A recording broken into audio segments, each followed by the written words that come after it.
سب سے پہلے تو یہ بتائیے کہ واٹ ڈو یو ہیو، آپ کے پاس اپڈیٹس کیا ہیں؟ جو تھوڑی بہت اپڈیٹس یہاں پاکستان تک پہنچی تھیں ہم نے تو ناظرین کو بتا دی، لیکن بیکاز آپ نے ان چیزوں کو براہ راست کور کیا ہے، کیا فیلنگ رہی، کیا سینٹیمنٹ تھا، اور کس طریقے سے آپ دیکھ رہے تھے اس چیز کو انفولڈ ہوتے ہوئے؟ بہت بہت شکریہ شفا. لیٹسٹ اپڈیٹ یہ ہے کہ آج جو نیگوسیشنز کا سلسلہ شروع ہوا تھا، لفظ میں یہاں پہ تھا اس لیے میں کہتا ہوں کہ پاکستان اور طالبان کے جو وفود تھے وہ آمنے سامنے بالکل بہت ہی چھوٹے وقت کے لیے آمنے سامنے آئے. اس وقت جب میں آپ سے بات کر رہا ہوں تو تقریباً 7.5 گھنٹے سے زائد کا وقت ہو چکا ہے، اور افغان طالبان کے ساتھ اس وقت قطری اور ترکی کے میڈیٹرز بات کر رہے ہیں. اس کے بعد وہ جو میڈیٹرز جو ثالث ہیں وہ پاکستانی وفد سے بات کریں گے، اور پھر جو ہے وہ دونوں کے آمنے سامنے ان کی آمنے سامنے بیٹھ کے نشست ہوگی. تو آج یہ آمنے سامنے والی نشست ہوتے ہوئے نظر نہیں آتی. پہلی بات. دوسری بات یہ کہ 96 گھنٹے 4 دن میں ہوتے ہیں. 96 گھنٹے کے اندر ہم نے دیکھا کہ 50 گھنٹے جو ہے وہ نیگوسیشن چلے. پہلے دن 19 گھنٹے چلے، دوسرے کے دن 13 گھنٹے چلے، تیسرے دن 18 گھنٹے چلے، چوتھے دن 12 گھنٹے چلے. تو یہ پورا 50 گھنٹے کا جو ہے وہ آپ کو ملتا ہے، پیریڈ ملتا ہے، ٹائم پیریڈ بنتا ہے. اور پاکستان کی جانب سے ایک ہی کور ڈیمانڈ رکھی گئی. وہ کور ڈیمانڈ کیا تھی؟ وہ کور ڈیمانڈ یہ تھی کہ افغانستان تحریک طالبان دہشت گردوں کے خلاف کارروائی کرے، اور بلوچ دہشت گرد گروہ جو ہیں جو ان کی سرزمین سے آپریٹ کرتے ہیں ان کے خلاف کارروائی کرے. طالبان میں نہ مانوں کی رٹ کے اوپر اٹکے ہوئے تھے. گزشتہ 24 گھنٹوں کے اندر جو ڈیولپمنٹ ہوئی ہے وہ یہ کہ پاکستانی ڈیلیگیشن نے ہوٹل سے چیک آؤٹ کر کے واپس پاکستان جانے کے لیے ایئرپورٹ پر چیک ان بھی کر لیا تھا. تو پھر اچھا، بتایا جا رہا ہے کہ جو ثالثین ہیں ان کو طالبان کی جانب سے ریچ آؤٹ کیا گیا، اور ان کو کہا گیا کہ وہ اپنا سٹانس ری وزٹ کرنے کو تیار ہیں. آپ پاکستان کو بھی کہیں کہ وہ واپس نہ جائے، پاکستانی وفد کو بھی کہیں کہ وہ واپس نہ جائے، جس کی وجہ سے پاکستانی وفد نے ایئرپورٹ سے پھر ان کی واپسی ہوئی. آج جیسے میں نے آپ کو بتایا کہ بہت ہی بریف سے انکاؤنٹر ہوا ہے.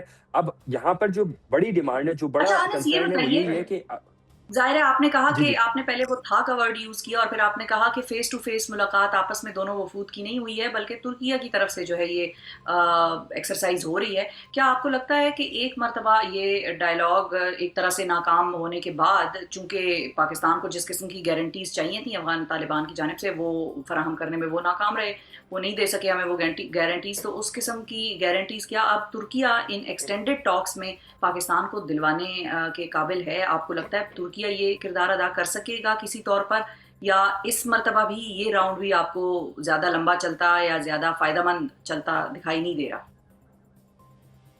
دیکھیں، یہ ٹاکس تو بظاہر تو نظر آتا ہے کہ یہ 1 یا 2 دن کی یا آج یا کل کی بات نہیں ہے. میرے خیال سے 2 سے 3 دن اس بات چیت کے سلسلہ، جو نیا بات چیت کا سلسلہ شروع ہوا ہے اس میں بھی لگے گا. ترکی اور قطر دونوں کا ایک لیوریج ہے. میرے خیال سے ترکی اور قطر سے زیادہ جو پاکستان کی جانب سے جو بیانات دیے گئے، جو سخت بیانات دیے گئے، اور اس کے بعد پاکستان کی جو دہشت گردوں، جو پاکستان کے اندر دہشت گردوں کا جو حملہ ہوا، اور اس کے جواب میں افغانان کا جو ایک انہیرنٹ فیئر تھا، جسے کہتے ہیں خوف تھا کہ ایسا نہ ہو کہ پاکستان ایک بار پھر پریسیشن سٹرائک کرے، اور افغانستان کے پاس وہ کیپیبلٹی نہیں ہے، کیپیسٹی نہیں ہے کہ پاکستان کی انٹیلیجنس کو اور انٹیلیجنس بیس سٹرائکس کو چیلنج کر سکے. تو اس خوف سے میری انڈرسٹینڈنگ یہ ہے کہ انہوں نے ترکش سائٹ کو اور قطری سائٹ کو ریچ آؤٹ کیا، دونوں ثالثین کو ریچ آؤٹ کیا. صرف ایک ثالث کو ریچ آؤٹ نہیں کیا، دونوں ثالث کو ریچ آؤٹ کیا، اور کہا کہ اپنی مشروط یا اپنی پارشل آمادگی جو ہے، آمادگی ظاہر کی کہ وہ اپنے اسٹانس کو ریویو اور ری وزٹ کرنے کو تیار ہیں اگر پاکستانی ڈیلیگیشن استنبول میں ہی رک جاتا ہے. شبہ. ٹھیک ہے، ٹھیک ہے، بالکل صحیح ہے. بہت شکریہ ادا کریں گے. انس ملک ناظرین ہمارے ساتھ موجود تھے اور اپڈیٹ ساتھ شیئر کر رہے تھے. اپنے دوسرے پینلسٹ کی طرف میں جانا چاہوں گی. جوہر صاحب، اگر آپ سے میں آغاز کر سکوں، اب ترکیہ کی جو درخواست ہے اس پر پاکستان نے افغان طالبان کی جو قیادت ہے اس کے ساتھ مذاکرات دوبارہ شروع کرنے پر آمادگی ظاہر کر دی ہے. جیسا کہ آپ نے انس کو سنا، انہوں نے کہا کہ ان پرسن تو ابھی تک ہمارے وفود کی ملاقات نہیں ہوئی ہے.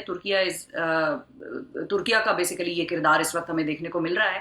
آپ کو اب یہ ایکسٹینڈڈ ٹاکس کا کیا نتیجہ نکلتا نظر آ رہا ہے، اور کون سی ایسی چیز ہے جو آپ کو لگتا ہے کہ ہمیں کرنی چاہیے تاکہ ہم اس ایکسرسائز کو فیل ہونے سے بچا سکیں؟